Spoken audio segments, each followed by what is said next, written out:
everyone. My name is Miss Page, and I'm an ELA teacher. I am here to share my best practices with you. Today, we're going to explore a common practice in many ELA classrooms: popcorn reading. While it may seem like an engaging way to involve all students in reading aloud, it's important to consider the impact this strategy can have, particularly if used on a consistent basis. We'll discuss why popcorn reading should be used sparingly, how it affects student engagement, and share some effective alternatives that not only address ELA standards but also foster a more inclusive and dynamic reading environment. Let's discuss why language arts teachers should avoid consistent use of popcorn reading. Popcorn reading, or calling on students randomly to read aloud, has been a popular method for breaking up text, but it has notable drawbacks when used too frequently. First, a teacher must consider unequal participation. Some students are eager to participate, while others may feel anxious or self-conscious about reading aloud. This can create a disparity in student involvement, with stronger readers dominating while struggling readers may shrink away. Next, we have to consider fluency versus comprehension. While popcorn reading may seem to emphasize fluency, it often does so at the expense of deeper comprehension. Students may focus more on getting through their segment of text than understanding what they are reading. In addition, for students who struggle with reading, the unpredictability of popcorn reading can lead to significant anxiety.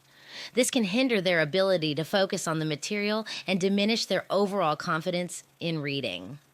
Finally, have you considered how popcorn reading affects engagement in the classroom?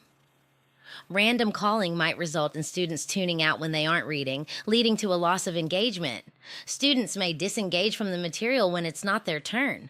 Now let's look at some alternatives to popcorn reading that will eliminate some of these issues. To create a more equitable and effective reading environment, here are several alternatives that address language arts standards while keeping student engagement and comprehension at the forefront. The first suggestion is choral reading, which involves the class reading together aloud. This method builds fluency and reduces the pressure on individual students as they aren't isolated in their reading. Students hear fluent reading modeled and can follow along with more ease. This strategy works particularly well for poetry, speeches, and shorter texts. Another excellent strategy is partner or small group reading. Pairing students or grouping them into small reading teams provides an opportunity for peer support. Students can take turns reading shorter sections and then discuss what they've read to check for comprehension. This method reduces the anxiety of reading aloud in front of the entire class and encourages collaboration.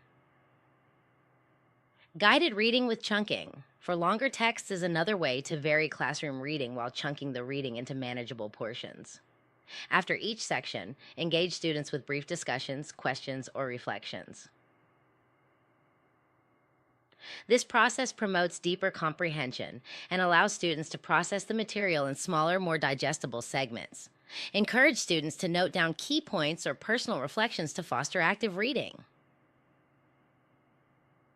Sometimes, silent reading can be the most effective way to promote individual comprehension. After silent reading, ask students to engage with the text through follow-up activities like graphic organizers, summarization, or quick writes. This allows students to demonstrate their understanding of the material at their own pace.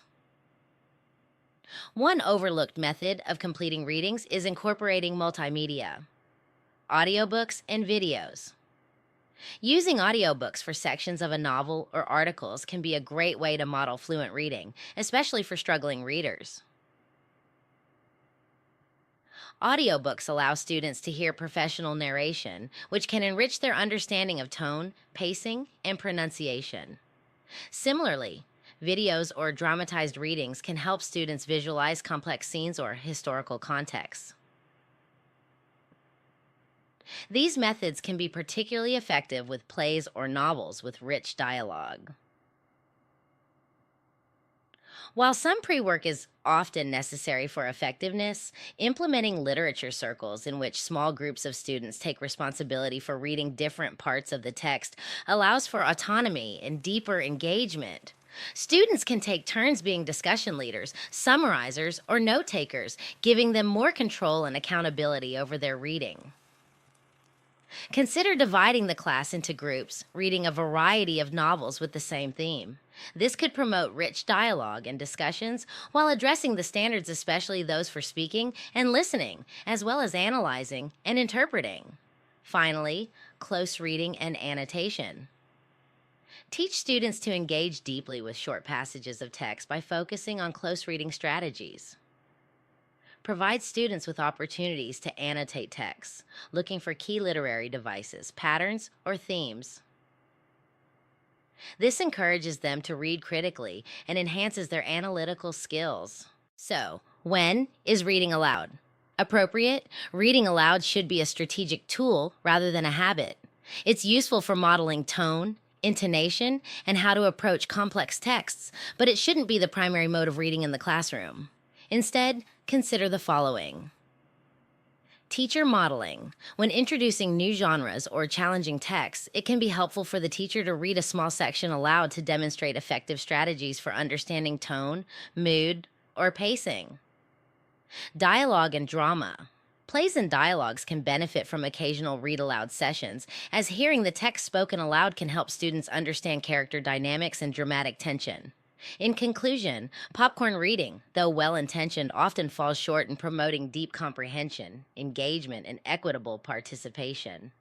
By incorporating a variety of reading strategies, choral reading, guided reading, silent reading, multimedia, and literature circles, we can create a more inclusive and supportive learning environment that meets the needs of all students. These alternatives also allow us to more effectively meet the demands of ELA standards while fostering critical thinking, creativity, and a love for reading. Thank you for your attention today, and I encourage you to try out these alternatives in your classrooms.